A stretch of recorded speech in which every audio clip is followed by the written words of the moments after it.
Friends, आज मैं आपको इस वीडियो में बहुपद के बारे में बताऊंगा। बहुपद क्या है मैं इसे आपको समझाऊंगा। तो यहाँ देखिए, बहुपद का डिफिनेशन यहाँ लिखा हुआ है, यानी परिभाषा यहाँ लिखा हुआ है। लेकिन बहुपद को समझाने से पहले आपको मैं चर, अचर, घातांक और चर का गुणांक ये मैं पहले समझाऊंगा, क्योंकि बहुपद को समझने के लिए आपको इन चार चीजों को पहले समझना होगा। अगर ये चार चीज समझ में आ जाता है तभी आपको बहुपद समझ में आएगा, अदरवाइज बहुपद समझ में ठीक से नहीं आएगा। आइए सबसे पहले जाने चर किसे कहते हैं। वह मान जो स्थिर नहीं रहता है, जैसे x आदि, यानी उस मान को चर कहते हैं जो स्थिर नहीं रहता है। जैसे मैंने x को चर का नाम दिया, क्यों?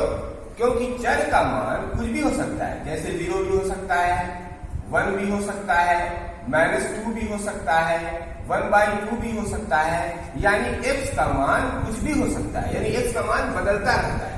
इसलिए x को क्या कहते हैं? चर कहते हैं। चर उस मान को कहते हैं जो बदलता रहता है। अब आइए अचर क्या है ये जाने।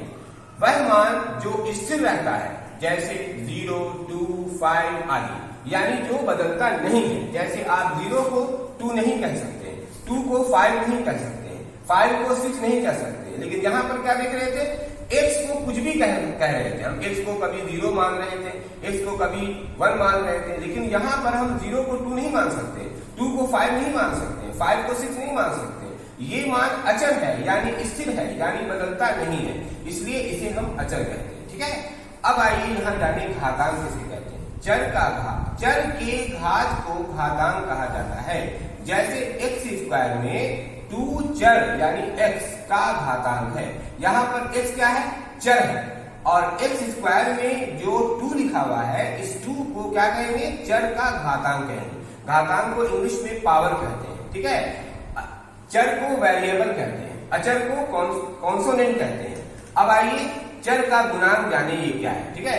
चर के साथ वाले मान को चर का गुणांक कहते हैं। जैसे 2x³ में 2 चर का गुणांक है। इसमें देखिए 2x³ में 3 थिंग्स है। ठीक है। 1 is 2, second is x and third is 3। तो x के बारे में क्या मैंने पहले ही बताया, ये चर है। और ये 3 क्या है? ये मैंने पहले ही बताया। ये क्या है? ये घातांक है। तो बचा ये 2 क्या है? ये 2, जिस 2 को आप देख रहे हैं, यही है चर का गुणांक, जो चर से अटैच है। ठीक है। यहाँ पे याद रखिएगा, x का घातांक कुछ भी हो सकता है और x का गुणांक भी कुछ भी हो सकता है। ठीक है। कोई भी वैल्यू यहाँ पे और यहाँ पे हो सकता है। 3 की जगह पर कोई भी वैल्यू हो सकता है, 2 की जगह पर कोई भी वैल्यू हो सकता है। अब आइए हम आपको यहाँ विस्तार से समझाएं। ये बीजीय व्यंजक का उदाहरण है। बीजीय व्यंजक को इंग्लिश में अलजेब्रिक एक्सप्रेशन कहते हैं। ठीक है। बीजीय व्यंजक क्या है ये आप जानते होंगे। इसमें देखिए यहाँ पर लिखा है 5x² + 4। ठीक है। इसमें अलग अलग आपको बताते हैं कि कौन क्या है। इसमें x देख रहे हैं आप, ये x क्या है पहले आप जान चुके, चर है। x² में 2 क्या है? घातांक है। x के साथ यानी चर के साथ जो अटैच्ड है मान, उसे क्या कहेंगे? गुणांक। यानी ये 5 क्या है? गुणांक है। x क्या है? चर है। 2 क्या है? घातांक है। अब ये बचा 4, ये क्या है? ये अचर है, जो बदलता नहीं है। याद रखिएगा, इस जगह अचर की जगह पे कुछ भी हो सकता है।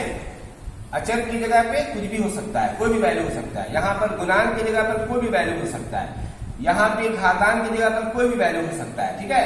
लेकिन जो भी वैल्यू होगा, जैसे अगर 4 है, हम 4 को 4 ही कहेंगे। अगर 5 लिखेंगे तो 5 को 5 ही कहेंगे। ठीक है। यहाँ पर भी जो लिखेंगे उसको वही नाम देंगे, यहाँ पर भी जो लिखेंगे उसको वही नाम देंगे। लेकिन x कोई भी किसी भी नाम से जाना जा सकता है। x की जगह पर 2, 3, 4 कुछ भी लिख सकते हैं, क्योंकि ये क्या है? चर है। तो याद रखिएगा, ये यहाँ पे और यहाँ पे, मतलब गुणांक पे, घातांक पे और अचर की जगह पे कोई भी मान हो सकता है। वो मान पॉजिटिव भी हो सकता है, नेगेटिव भी हो सकता है, फ्रैक्शन में यानी भिन्न में भी हो सकता है। अब आइए जाने बहुपद के बारे में। बहुपद किसे कहते हैं। बहुपद वैसे बीजीय व्यंजक को कहते हैं जिसमें चर का घात शून्य या कोई भी धनात्मक पूर्णांक होता है। याद रखिएगा, बीजीय व्यंजक में चर का घात कुछ भी हो सकता है। कुछ भी का मतलब पॉजिटिव भी हो सकता है, निगेटिव भी हो सकता है, फ्रैक्शन में यानी भिन्न में भी हो सकता है। लेकिन जब बात बहुपद की होगी तो बहुपद वाले बीजीय व्यंजक में चर का घातांक कभी भी निगेटिव में नहीं होगा और कभी भी फ्रैक्शन में नहीं होगा। हमेशा किसमें होगा? पॉजिटिव इंटीजर यानी कि धनात्मक पूर्णांक में होगा और साथ में जीरो भी हो सकता है। जबकि जीरो ना तो निगेटिव होता है ना तो पॉजिटिव होता है, बट बहुपद में चर का घातांक जीरो भी हो सकता है। और दूसरी शर्त देखिए, दूसरी शर्त क्या है? तथा अचर को चर से भाग नहीं दिया जा सकता है। अचर को चर से भाग नहीं दिया सकता है। जैसे यहाँ देखिए, यहाँ 1 क्या है? अचर है और x क्या है? चर है। तो यहाँ पर चर से अचर को भाग दिया जा रहा है, इसलिए ये बहुपद नहीं होगा। अब इसका उल्टा देखिए, यहाँ पर उदाहरण x/1, यहाँ पर क्या देख रहे हैं? यहाँ पर देख रहे हैं कि अचर 1 है और अचर से चर को भाग दिया जा रहा है। 1 अचर है और x चर है, अचर से चर को भाग दिया जा रहा है, तो ये बहुपद हो गया। ठीक है, अब यहाँ देखिए, यहाँ पे x क्या है? चर है और ये 3 क्या है? अचर है। तो अचर से चर को भाग दिया जा रहा है। ठीक है, तो अचर से जब चर को भाग दिया जाएगा तो बहुपद होगा। लेकिन यहाँ पर देखिए उल्टा है, यहाँ पर ये 3 क्या है? 3 अचर है और x क्या है? चर है। तो चर से जब भाग दिया जाएगा अचर को तो बहुपद नहीं होगा, याद रखिएगा। अब यहाँ देखिए, यहाँ पर क्या है? √x। √x का मतलब होता है x⁻½ तो यहाँ पर क्या देख रहे हैं? चर x है और इसका घातांक क्या है? भिन्न में और भिन्न पूर्णांक नहीं होता है। तो मैंने पहले बताया कि अगर चर का घात भिन्न में होगा या निगेटिव होगा तो कभी भी वो बहुपद नहीं होगा। क्या देखिएगा, ये पूर्णांक संख्या नहीं है, इसलिए ये √x कभी भी बहुपद नहीं होगा। अब यहाँ पर ये 5, क्या ये 5 बहुपद है? तो है, ये बहुपद है। जबकि हम ये जानते हैं कि कोई भी अगर मान लिखा हुआ है, कोई भी अगर अचर मान लिखा हुआ है, जैसे 5 क्या है? अचर मान, तो किसी भी अचर मान के साथ किसी चर का होना जरूरी है, किसी चर का होना जरूरी है, जैसे कि x का होना जरूरी है। लेकिन हम देख रहे हैं कि यहाँ पर x नहीं लिखा हुआ है, फिर भी हम कह रहे हैं कि ये बहुपद है। क्यों? इसलिए कि 5 = 5x⁻0 + 0 होता है, यानी 5 इस एक्सप्रेशन के यानी व्यंजन के यानी इस बीजीय व्यंजन के बराबर होता है। ये बीजीय, ये क्या है? 5x⁻0 + 0 क्या है? ये बीजीय व्यंजक है। तो ये 5 इस बीजीय व्यंजक के बराबर है। कैसे बराबर है? तो याद रखिएगा कि x⁻0 का वैल्यू 1 होता है। तो जब यहाँ पर x⁻0 का वैल्यू 1 पुट करेंगे यानी रखेंगे और 1 को फिर 5 से मल्टीप्लाई करेंगे और उसमें 0 ऐड करेंगे तो फिर 5 ही आएगा। तो 5 = दिस अलजेब्रिक एक्सप्रेशन, यानी 5 इस बीजीय व्यंजक के बराबर है। ठीक है, तो आप देख रहे होंगे कि पहले 5 के साथ कोई वेरिएबल यानी कि चर नहीं अटैच था, अब अटैच हो गया और साथ में एक कांस्टेंट भी आ गया। यहाँ पर कांस्टेंट यानी कि कांस्टेंट का मतलब हुआ अचर। तो आप देख रहे होंगे कि इस 5 के साथ सब कुछ आ गया, इसलिए 5 को हम कह सकते हैं कि यह बहुपद है। याद रखिएगा, कोई भी संख्या 5, 6, 7 ये सब का सब क्या है? ये सब का सब बहुपद है, क्योंकि इसके साथ चर x छिपा हुआ है। क्या देखिए, और अब मैं बता दूं आपको कि बहुपद के कौन कौन से प्रकार होते हैं, ये मैं आपको बताऊं।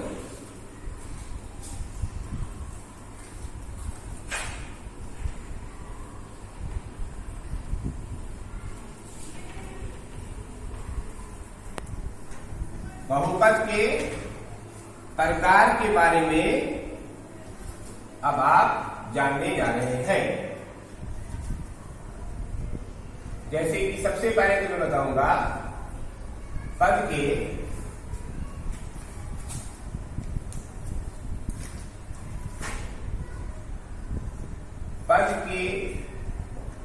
आधार पर। ठीक है, पद के आधार पर बहुपद 3 तरह के होते हैं, 3 प्रकार के होते हैं। पहला एकल पदीय बहुपद, ठीक है। नामी से पता चल रहा है एकल पदीय, मतलब इस बहुपद में एक ही पद होता है, जैसे कि x, 5, 0, x², ये सब एकल पदीय बहुपद के उदाहरण है, क्योंकि इस बहुपद में केवल और केवल एक ही पद है। अब आइए दूसरा उदाहरण देखिए, द्विपदीय बहुपद। नामी से पता चल रहा है कि इसमें दो पद है, जैसे x² प्लस x, जैसे x² प्लस 5, ठीक है। आप देखिए यहां x³ प्लस x², यहां पर आप देखिए यहां कितना पद है, 1 और 1 2, यहां भी कितना पद है, 1 और 1 2। यहां पर हम इसको यहां फिर से देखिए, जैसे कि x² प्लस x, इसमें देखिए आप दो पद है, 1 और 1 2। यहां दूसरा उदाहरण देखिए x प्लस 2, यहां भी देखिए दो पद है। तो जिसमें दो पद होगा, यानी जिस बहुपद में दो पद होगा, उसे हम द्विपदीय बहुपद कहेंगे। अब तीसरा प्रकार है त्रिपदीय बहुपद। नामी से पता चल रहा होगा कि इसमें 3 पद होंगे, त्रि मतलब 3 होता है, जैसे x² प्लस x प्लस 2, इसमें देखिए 1 पद, 2 पद और यहाँ 3 पद। तो 3 पद वाले बहुपद को त्रिपदीय बहुपद कहते हैं, 2 पद वाले बहुपद को द्विपदीय बहुपद कहते हैं, और 1 पद वाले बहुपद को एकल पदीय बहुपद कहते हैं। याद रखिएगा, ठीक है। अब आइए इसके और प्रकार को भी समझाएं।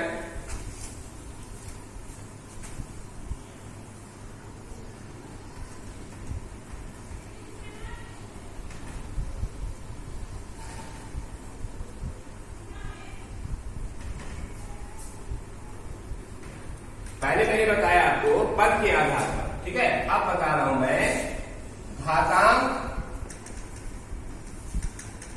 के आधार पर। घातांक के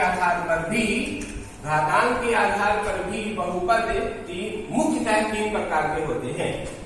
पहला रैखिक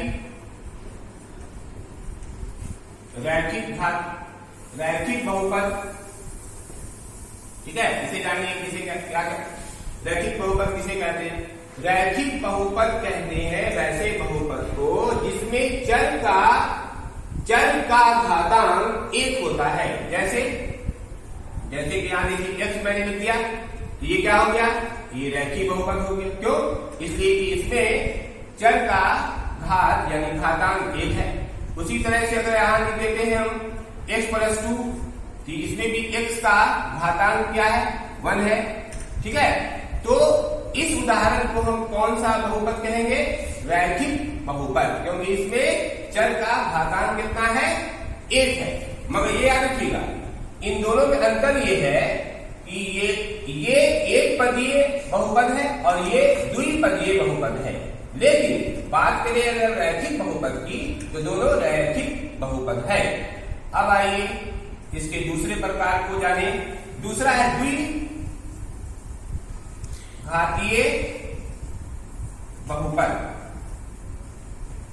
नामी से पता चल रहा है द्विघातीय मतलब इसमें 2 घात होगा, 2 घात मतलब जैसे कि अगर लिखा हुआ है कहीं पे x² प्लस 1, तो इसमें आप क्या देख रहे हैं, इसमें आप देख रहे हैं कि घात कितना है, चर का घात कितना है, 2 है, ठीक है। चर का घात इसमें 2 है, तो ये उदाहरण हुआ द्विघातीय बहुपद का। उसी तरह से अगर हम देखें x² प्लस x प्लस 1, ठीक है, तो ये भी उदाहरण किसका है, द्विघातीय बहुपद का। यानी द्विघातीय बहुपद उस बहुपद को कहते हैं जिसमें चर का घात 2 होता है। जबकि ये देखिए, जबकि ये द्विपदीय है, द्विपदीय पद के आधार पर बात करें तो ये द्विपदीय बहुपद है और ये त्रिपदीय बहुपद है। लेकिन घात के अगर आधार पे बात करें तो ये भी द्विघातीय है और ये भी द्विघातीय है, क्योंकि इसमें भी घात 2 है, इसमें भी घात 2, जबकि देखिए घात यहाँ भी है, ठीक है, लेकिन ये सबसे बड़ा घात नहीं है। हम सबसे बड़े घात की बात करते हैं, तो सबसे बड़ा घात यानी घातांक कौन है? 1 नहीं है बल्कि 2 है, ठीक है। तो इसलिए हम 2 को वैल्यू देंगे, 2 के अनुसार ये द्विघातीय बहुपद है। एक और देख लीजिए, अगर हम कहीं पर लिख दें x स्क्वायर से, तो ये भी आपको द्विघातीय बहुपद है, ठीक है, लेकिन ये एकल द्विघातीय बहुपद है, ये द्विपदीय बहुपद है, ये एकल बहुपद है। पद के आधार पर बात करें तो ये एकल बहुपद है, एकल पदीय बहुपद है, ये द्विपदीय बहुपद है, ये त्रिपदीय बहुपद है। लेकिन अगर घात की बात करें तो तीनों का तीनों यानी ये भी और ये भी तीनों द्विघातीय बहुपद है, क्योंकि तीनों में घात 2 है। अब आइए बात करें इसके तीसरे प्रकार की।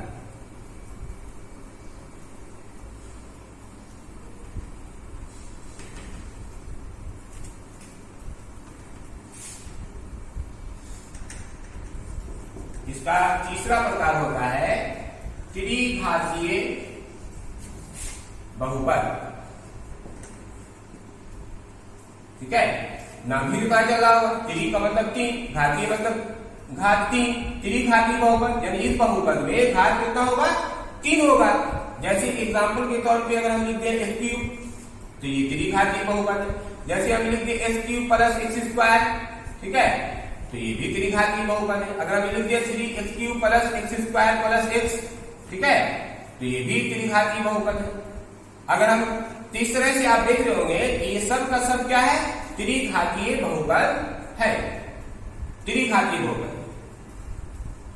ठीक है। लेकिन तीनों में अंतर ये है कि ये एकल पदीय है, ये द्विपदीय है, ये त्रिपदीय है। पद के अगर आधार पर बात करें तो ये एकल पदीय है क्योंकि इसमें 1 पद है, ये द्विपदीय है क्योंकि इसमें 2 पद है, ये त्रिपदीय है क्योंकि इसमें 3 पद है। लेकिन घात के आधार पर बात करें तो तीनों का तीनों त्रिघातीय बहुपद है, क्योंकि तीनों में घात 3 है। और देखिए मैंने पहले बताया कि यहाँ घात 3 भी है, यहाँ 2 भी है, लेकिन 2 को हम इग्नोर करेंगे, ठीक है।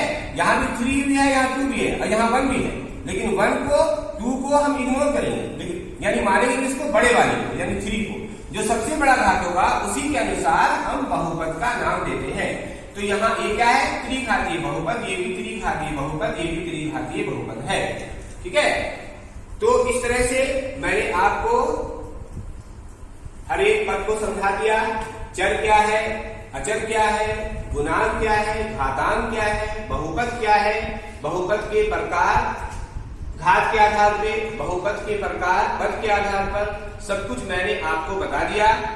और मैं उम्मीद करता हूं कि सब कुछ आपको समझ में आ गया होगा। फिर भी कहीं पर अगर प्रॉब्लम है, समझ में नहीं आया, तो आप वीडियो में कमेंट कर सकते हैं। और अगर आपको एवरीथिंग समझ में आ गया तो फिर आप लाइक जरूर करें, शेयर भी करें और सब्सक्राइब करें ताकि आपको नोटिफिकेशन मिल जाए, और शेयर जरूर करें ताकि और भी स्टूडेंट्स को इस वीडियो का फायदा मिल सके।